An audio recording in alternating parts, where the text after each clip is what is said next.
গেলেকি বাগিচাৰ পৰিচালকৰ বিৰুদ্ধে চাহ শ্ৰমিকৰ অভিযোগ। গেলেকি চাহ বাগিচাৰ 16 নং লাইনত চাহ শ্ৰমিকে ভোগ দখল কৰি থকা মাটি পৰিচালকে পৰোক্ষভাৱে বিক্ৰী কৰিবলৈ লোৱা বুলি অভিযোগ কৰিছে চাহ জনজাতিৰ ছাত্ৰ সন্থাই। আজি পুৱা এই বিষয়টোক লৈ গেলেকি বাগিচাৰ কাৰ্যালয়ৰ সন্মুখত এক উত্তাল পৰিৱেশে বিৰাজ কৰিছে। প্ৰতিবাদকাৰীসকলে বাগান পৰিচালকৰ বিৰুদ্ধে নানা শ্লোগান দিয়া পৰিলক্ষিত হয়। বাগান পৰিচালক জনক বৰুৱাৰ উপাধিৰ ব্যক্তিজনে অসমৰ ভূমি চিলিং নিৰ্ধাৰণ আইন 1956 সংশোধনীৰ নিয়ম উলংঘা কৰিছে বুলি মন্তব্য কৰিছে আটাচাৰ বিষয়ববীয়াই। এই বিষয়ত আটাচাৰ নাজিৰা শাখাই এখন স্মাৰক পত্ৰ প্ৰদান কৰিছে বাগান পৰিচালকক। ইফালে এই সমগ্ৰ বিষয়ৰ ওপৰত প্ৰতিক্ৰিয়া প্ৰকাশ কৰিছে গেলেকি চাহ বাগিচাৰ পৰিচালক প্ৰণৱ বৰুৱাই।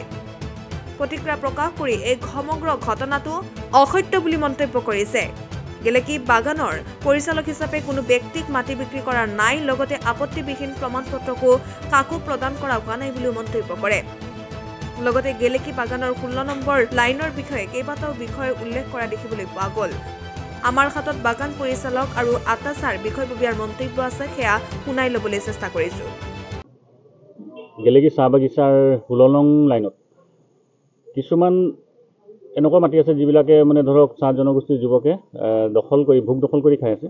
সেই মাটিবিলাকে কিছুমান মানে হেনচকু, কিছুমান ব্যক্তিৰ হেনচকু, আৰু বাগিচাৰ পৰিচালকে তাকো নজনোৱাকৈ, যিজনে খেতি কৰে তাকো নজনোৱাকৈ কিছুমানে বিক্ৰী কৰিবলৈ অনুমতি দিয়ে। আৰু সেই শেহতীয়াকৈ এটা ঘটনা ঘটিলে তেনেকুৱা ঠিক, এজন মানুহে খেতি কৰি খাই থকা এডোখৰ মাটি পৰিচালকে বিক্ৰীৰ অনুমতি দিলে আৰু সেই মানুহজনে কিনিলে। গতিকে তাক প্ৰতিবাদ কৰি চাহ জনগোষ্ঠীৰ খাই থকা মাটি, যিখিনি ভোগ দখল কৰি তেওঁ খেতি কৰি খাই থাকে, সেইখিনি মাটি যদি তেওঁলোকে বিকে, ভৱিষ্যতে চাহ জনগোষ্ঠীৰ নিবনুৱা যুৱকসকলে কি কৰি খাব? এতিয়াও জনগোষ্ঠীটোৰ বিভিন্ন দল সংগঠনে পটা দিব লাগে বুলি আমি দাবী জনাই আহিছোঁ যে চাহ শ্ৰমিকৰ যিখিনি ভোগ দখল মাটি আছে সেই মাটিডোখৰ পটা দিব লাগে। চৰকাৰৰ দাবী জনোৱাৰ পিছত যদি এই বাগিচা পৰিচালকে যদি ষড়যন্ত্ৰ কৰি চাহ শ্ৰমিকৰ সামান্য টকা এটা দি তেওঁলোকে বাগিচাৰ মাটিখিনি তেওঁ কিনে আৰু তেওঁ NOC দিয়া সময়ত তেওঁ মোটা অংকৰ এটা পইচাৰ লেনদেন কৰে। তাৰ আমাৰ আগৰ পৰা আমি দেখি আহিছোঁ, ডাঙৰ ডাঙৰ মাটি ডাঙৰ ডাঙৰ প্লট তেওঁলোকে বিকে, NOC দিয়াৰ নামত এটা মোটা অংকৰ পইচা লয়। গতিকে তাকো আমি বিৰোধ জনাইছোঁ। আৰু এই পৰিচালকজনে বিশেষকৈ আমাৰ গেলেকি চাহ বাগিচাৰ পৰিচালকজনৰ ওপৰত বিভিন্ন অভিযোগ আছে। আৰু আমি বাগিচা বুলি আমি কিছুমান এৰা ধৰাকৈ চলিব খোজোঁ, বাগিচাৰ কিছুমান আইন কিছুমান কাম কৰা বহুত বিভিন্ন ক্ষেত্ৰত আমি এৰা ধৰা চলিব, কিন্তু তেওঁ সেই সুবিধাটো কিন্তু ল'ব খোজে। আজি চাহ জনগোষ্ঠীৰ কিছুমান যুৱকে ফিচাৰী কৰি এই খেতি কৰি খাই থকা মাটি তেওঁলোকে ফিচাৰী কৰি এতিয়া নিজৰ মুনাফা লুটিছে। এতিয়া চাওক, 1956 চনৰ অসম ভূমি নিৰ্ধাৰণ আইন অনুসৰি যিখিনি চাহ অনুপযোগী মাটি, সেই মাটিখিনি তেওঁলোকে চাহ শ্ৰমিকৰ সন্তানবিলাকক বা নিবনুৱা যুৱকসকলক খেতি কৰি বা সংস্থাপনৰ ব্যৱস্থা কৰিব লাগে। তাকে নকৰি তেওঁলোকে ফিচাৰী খান্দি ডাঙৰ ডাঙৰ ব্যৱসায়ৰ এটা প্ৰতিষ্ঠান কৰিছে। গতিকে তাকো আমি বিৰোধ জনাইছোঁ। আৰু আজি আমি 2 ঘণ্টীয়া ধৰ্ণা কাৰ্যসূচী দি আজি চাহ 16 নম্বৰ লাইনৰ এডোখৰ মাটি তেওঁ বিক্ৰী কৰিলে, কাকো নজনোৱাকৈ তেওঁ যিটো পাৰ্মিশ্যন দিয়াৰ বা অনুমতিত কাৰণ আমি এইটো কাৰণে সন্দেহ কৰিছোঁ, তেওঁ চকীদাৰ পঠিয়াইছে যে মাটিডোখৰ তেওঁ জোখ মাপ কৰিবলৈ। এইটো মেনেজাৰৰ জ্ঞাতেহে গোটেই বিষয়বস্তুবোৰ হৈছে বুলি আমি ভাবিছোঁ, আৰু পৰোক্ষভাৱে মেনেজাৰে বিক্ৰী কৰিছে। গতিকে তাকো আমি তাৰ বিৰোধ জনাই আমি আজি 2 ঘণ্টীয়া ধৰ্ণা কাৰ্যসূচী দি স্মাৰকখন প্ৰদান কৰিছোঁ যে প্ৰকৃত ভোগ দখলকাৰীক মাটিডোখৰ। এই বিষয়টো মই খুব এইকেইদিনৰ ভিতৰত গম পাইছোঁ।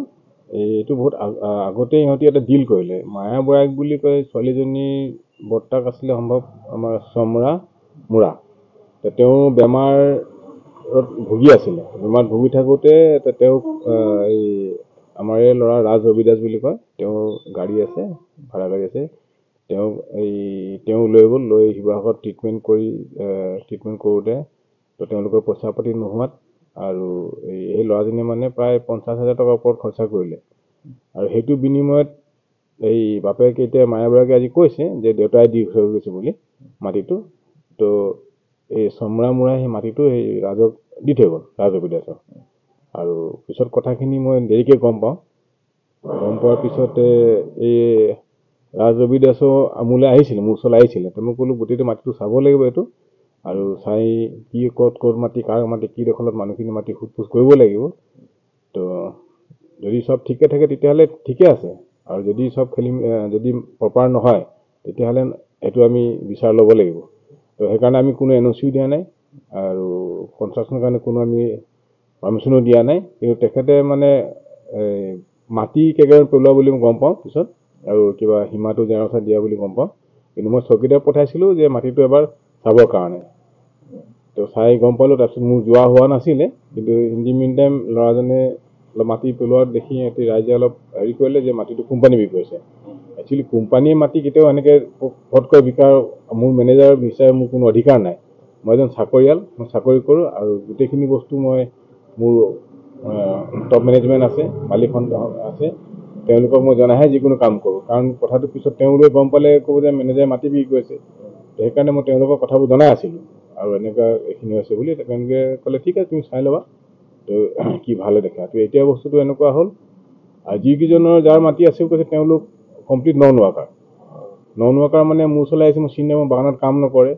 কোম্পানীয়ে মাটি খাজনা দি থাকে বছৰে বছৰে, খাজনাও ভালেমান টকা ভৰিব লগা হয়, আৰু তাত কোনোবাই দখল কৰি খেতি কৰে, ঠিক আছে, কিন্তু তেওঁলোকে আমাৰ বাগানত আহি কাম কৰিব লাগে। আমাৰ বাগানত মানুহ নোহোৱাৰ কাৰণে আমি চৰাইদেউ, মইনাটিং, বৰচিলা মানুহ গাড়ীত আনিব লগা হয়, যথেষ্ট পইচা খৰচা কৰিব লগা হয়।